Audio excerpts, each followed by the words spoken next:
In 1998, we were introduced cinematically to the character of Blade, played here by Wesley Snipes.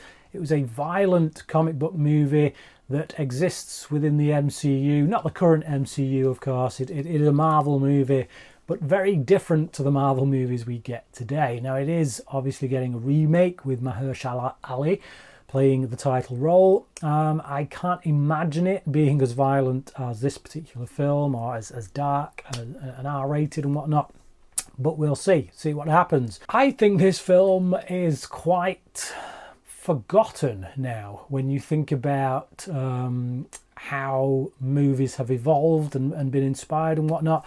You know, even just 1 year after this, we got The Matrix with the long leather coats and all dressed in black and all that kind of stuff. And this film came out a year beforehand. You know, you think about that visual aesthetic from The Matrix. Blade did it a year before. So, yeah, definitely had quite the impression, I think, that maybe doesn't get quite as acknowledged as it should. But the film overall, how does it stack up today? 20 years on, is it? Yeah, 20 years? Blimey. Good grief. Whew. Time flies. I remember going to see this at the cinema when it came out, and I had an absolute blast with it. I think when I first saw it, probably was like a 5-star film for me. Obviously, my tastes were very different back then. I just loved the fact that it was insanely over the top.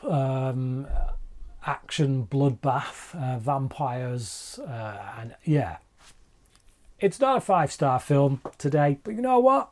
It still holds up pretty well. It is an absolute cheese fest, no doubt. There are moments in this that just really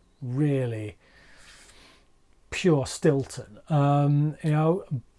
But if you embrace that, if you embrace it, it knows what it is, and it doesn't kind of pretend to be anything of, like, you know, high class kind of stuff. It just, yeah, it knows it's a pulpy, cheesy, violent action bloodbath of a film. And if you can go to it on those terms, I think there's much fun to be had. A lot of the special effects in this haven't dated particularly well. A lot of the blood effects and stuff, it's really like kind of like the infancy of when CGI was kind of just being splurged at the screen. Although this didn't quite have the budget of, say, a film like Independence Day, whatever. It was doing things on a relatively tight budget, and it does show with regards to those CGI effects. The ending of the film, if you check out the DVD, they did have a different ending originally, in which Lamagra, the blood god, kind of comes, and it is just this mess of CGI blood, and it doesn't work. It's so anticlimactic, and I'm so glad they went with just a good old-fashioned fisticuff sword fight, you know, style, traditional fight with Deacon Frost and Blade. Deacon Frost as a character, he's a pretty good villain, but now, like by today's standards, I find him to be a little bit too emo, kind of spoilt bratish. And I think there's definitely a theme there with his character about the younger generation usurping the older generation. And I think as a result of that as well, a lot of that bratishness kind of comes through. He does essentially feel like a bit of a spoilt brat who's spitting his dummy out at the parents and yeah, usurping them, killing them off so that he can reign supreme. Other than that, Stephen Dorff is pretty effective in the role. I think he does give a pretty good performance. I think from a script standpoint, he's not always given the best dialogue. I feel like there's a few F-bombs thrown in there just for the sake of it, just to make him sound more, you know, edgy and dark and villainous. And it's just like, yeah, you don't need that. He's a perfectly good, solid villain, I think, for Blade to go up against in his first movie. I think the lore, the mythology they set up here is pretty good, although it's not entirely fleshed out, I think, and that will show in the sequels, which we'll get to. Not in this review, but in, you know, when I get to the sequels. There's a few moments that don't kind of make sense for me. So, like, they have these 12 leaders of the vampires, the older generation, and they take them all to this place where they're going to unleash La Magra, and they have to put them all in different spots. And Deacon Frost says, put one in each of the things. But then Tracy Lord's character, this vampire all dressed in white, she kills one of them because he makes this kind of smart ass remark, and she kills one of them. And I'm like, are they one down then? Like, was there more than 12 of these guys? It didn't feel like that was fully established, because I was under the impression that there was one for each head, so to speak, that would go into that machine. It was just a bit hazy. With regards to the villains, I kind of have a bit more fun with Quinn, played by Gotham's Donald Logue. He played Harvey Bullock in Gotham. He's an actor that I've liked for a long time, since Blade, to be honest. I think he brings a lot of character to this guy. He's clearly enjoying being a bad guy, being a vampire, but he's just not very effective. Every time he goes up against Blade, he ends up losing a body part. The fact that he thinks he's going to have a good go at Blade at the end of the film really shows that this guy never learns anything. But I like the way he's also afraid that Deacon Frost is going to kill him at any moment. Like Frost does the typical megalomaniacal villain kind of thing where he kills one of his underlings, to make a point. And there are times in the film where, Quinn kind of thinks, is that going to be him next? And there's one moment where he really does think that. And I like how Logue handles that moment, and I like this character in the film. I mean, like I said, there's not much of a character there. I think it's more just what Logue brings to the role. There's some ghastly looking creations in this as well. One character called Pearl, very heavily made up. Actor called Eric Edwards. He's completely unrecognisable underneath it all, but he's basically just this fat mess. It's like a vampire who, I guess, has just decided to sit and eat. He seems like a bit of a techno head, a bit of a technical guy, kind of on the computers all the time, has just sat there growing fat and can't move and has a really squeaky voice. He's an ugly, grotesque creation, and the way that he's killed by the woman that kind of comes into Blade's life and helps him is a bit minging. It's never actually shown that he is full on dead. He could, if Quinn can come back from what he comes back from at the start when he's burnt to a crisp, then I'm sure this Pearl guy could as well. But certainly he goes through some gnarly stuff once that UV light hits his skin. I like the mythology, as I say, that is set up of this guy who, was a baby that was born out of a woman who had been bitten. So therefore, that kind of DNA virus, whatever it is, kind of infected him, but not completely. So he's got all the strengths of a vampire without the weaknesses, can't get killed by the sun or this, that and the other. It makes for an interesting character that is then conflicted because he still has the desire to drink blood. So he has to keep that hunger at bay, and it keeps him wound pretty tight. And I think that Snipes does a very good job of giving us a guy who does seem wound pretty tight for most of the film.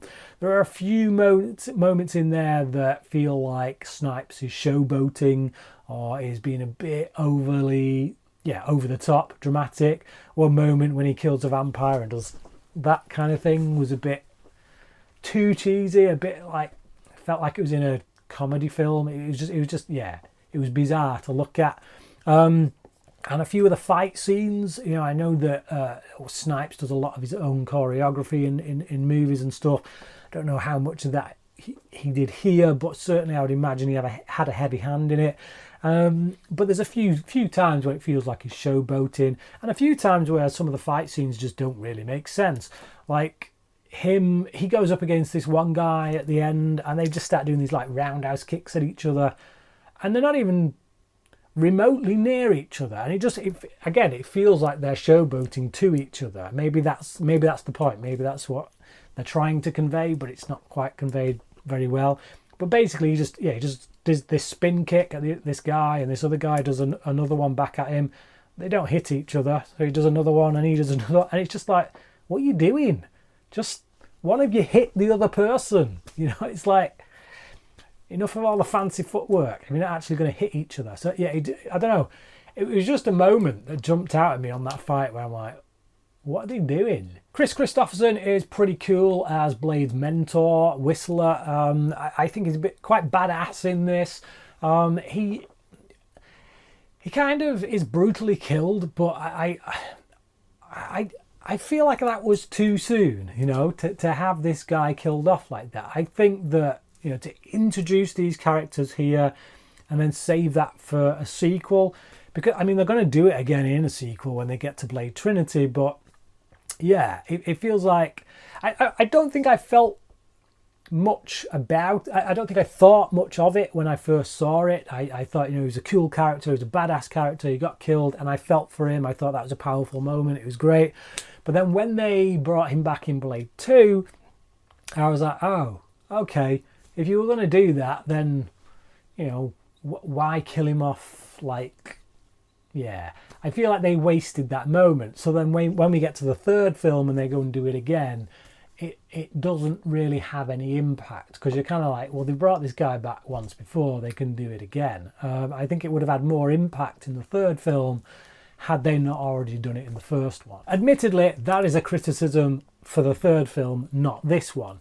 But I think just in retrospect, when I go back and watch this now, it doesn't quite have the same power to it, because I know the dude is coming back. The opening sequence of the film was always very memorable for me. I think for most people who've seen it as well, you know, when they go into the nightclub, and it's an actor from Bates Motel, actually. I've just recently reviewed Bates Motel, and yeah, the guy who played Caleb in that series, he's the guy who gets taken into the nightclub at the beginning of the film, and basically all these sprinklers start pouring blood down, and all the vampires start showing their fangs and going ape, and it's just like, yeah, incredibly bloody and not quite as violent today as I remember it being. Again, some of the special effects are a bit dated, don't look quite as good as they once did, and yeah, its impact, I think, has deadened a little bit. Just it doesn't seem quite as violent as it once did. I remember sitting there in a theatre in 1998 watching this and thinking,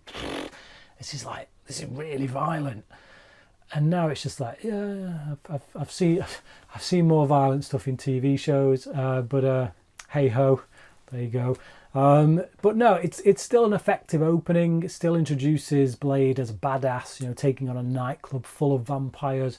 Although it does kind of give you raise the question that, you know, if he's this much of a badass, like, does he have any kind of weakness at all? He's almost becomes one of those characters that's just too strong. Like, you know, it never feels like any of the villains are really a threat when they go up against him. But Nobushi Wright, I think that's how I pronounce her name, Nobushi. Could be butchering that one. She plays Karen, so she's this woman who she gets bitten, and Blade saves her, but yeah, she's still kind of infected, and she will turn.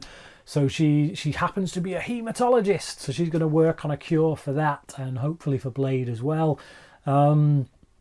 Which kind of leaves Blade with this question: do I take the cure, or do I carry on?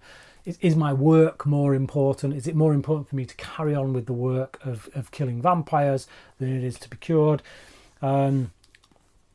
We got sequels, so it's obvious where where that decision-making process is going to lead. But yeah, Karen, this character, I think is she's a good character to have in this movie. You know, obviously very helpful, being that she's a hematologist, this, that, and the other. I like that Blade uses her at one point as bait. Something she's not so happy about. But I don't think the performance by the actress is particularly memorable, to be honest. There is a scene, a rather interesting scene, towards the end of the film in the final act, when Blade has kind of been taken by Deacon, putting this machine where it's kind of drained him of his blood to awaken this blood god. And Karen, she tells Blade to take some of her blood, and it plays out almost like a sex scene.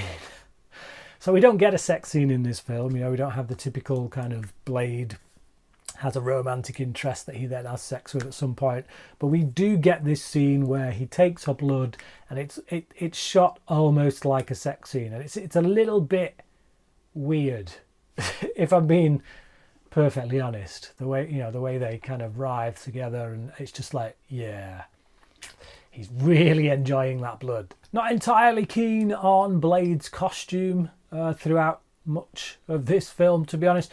The pants that he wears look like a pair of waterproofs that he's just put on. It just, again, budgetary constraints, I guess. It doesn't look like the modern day kind of Marvel costume that you would see. Again, like I say, this was 98. The only comic book movies we'd had that were proper costumed superhero movies were like Batman, Superman. Blade pretty much kick-started the modern day comic book movie, because until then there was a lot of comic book superhero movies coming out that were trying to ape the success of Batman and Superman, but were pretty much failing, dying a death. You think The Shadow, you think The Phantom, a few others. Blade, I think, was the first one that truly succeeded, and kind of did give way to films like X-Men, Spider-Man, and then obviously the current roster of Marvel superhero movies. So definitely a film that had an impact, I think, on the culture. It doesn't quite have the budget at this point, so there are certain things they skimp on, and unfortunately for much of the film, Blade does look like he's wearing a pair of waterproof pants. I wouldn't say I was overly fond of the score and the music choices in the film as well. Not really my kind of jam, techno kind of stuff. It feels very mid to late 90s. It doesn't derail the film or anything. It's not like so over the top with its techno beats that it kind of pulls me out. But it's not. It's just not a film score that I would be rushing out to. It doesn't have the class of a Hans Zimmer score or something like that. It's just it's functional. It serves a purpose, does its job. But there you go. Stephen Norrington does a pretty good job, I think, here, directing proceedings. This is his debut film. He would only go on to make another film after this, which was League of Extraordinary Gentlemen, which basically killed his career and Sean Connery's. Not because I don't think they could get to work. They just literally both said, "I've had enough." It was a very... His tenure in the filmmaking world was very short, and it's a shame because I do think that he did a good job here. He handles things pretty well. Gives us a film that, as I've already stated, I think was quite an inspiration and had quite an impact on other movies. I just think, I feel like that one bad experience he had on League of Extraordinary Gentlemen really soured things, and he's not really worked in the film business since. Certainly not as a director anyway. I don't know what he's been doing, but it's a shame. He does a good job here. Again, he does stuff in this film that does remind me of The Matrix. When Blade throws Karen through the hospital window onto the roof opposite, on the building opposite, and then he jumps through it and jumps over it. It kind of has a bit of a Crow vibe. So it's not like Blade is completely original. I'm picking up aspects of the Crow in this as well, the way certain things are done. But also, I do see certain scenes in The Matrix, like when Trinity goes jumping across buildings. So I still think that Blade is a highly entertaining, if somewhat cheesy, overblown comic book action fest of a movie. I enjoy it immensely. I don't quite hold it in such high esteem as I once did, but I'm still going to give it a 4 out of 5 because it is one that I've wanted to go back to for some time, and I watched it the other night finally again, and I just enjoyed it. It's not Citizen Kane of comic book movies, but it's just solid stuff, and you can see yeah, like I say, where we've got to now as a result of Blade, which really did, like I say, I mean, Batman and Superman aside, Blade kind of showed us that other superhero comic book characters could be done right, could be done well enough to warrant a film franchise. So yeah, 4 out of 5 from me. But what about you? How do you think Blade holds up by today's standards? Do leave your thoughts down below in the comments section. Thank you for watching this video, and until next time, cracking.